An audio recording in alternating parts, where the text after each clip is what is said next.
I want you to draw a bird as big as you can and write the name of the bird on top. Can you do it? Alright, surprise me, sweetheart. Sige, surprise me. Sige.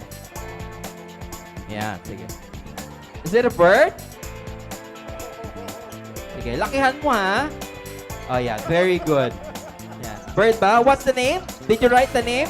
Oh, sige, lakihan mo rin yung bird ha. Bird ba talaga siya? Ha? Parang gusto kong lumingon eh. Sige, surprise ako. Alright, now. Lumilipad yan ate ha?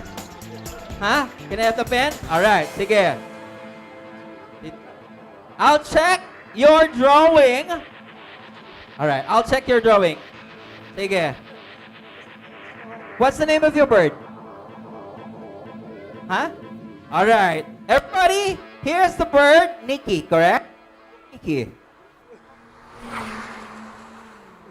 Bird. Bird ba to? Ha? Alright, sige. Siguro mga baby bird. Baby bird. Now, what I'm going to do with the drawing is I'm going to make... Parang hindi birthday. Children's party ba to? Sige. I'm going to make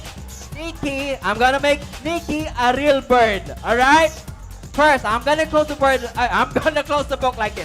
There. Then I'm gonna turn it once, and Nikki will be a real bird. On the count of 3. Here we go. I turn it once, ha. Ayun, gumalaw na si Nikki. Alright. 1, 2, 3.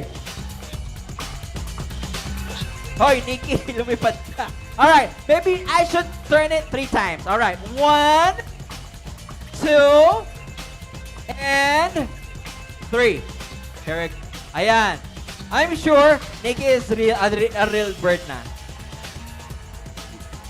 Alright, here we go. 1. Alright, kids, what is the magic word again? I want you to say it as loud as you can. Everybody, what is the magic word? Happy birthday! Happy birthday, heart. There you go. Ayun. I told you, Nikki will... Ayun, nawala na si Nikki, oh. Alright. Will turn into a real...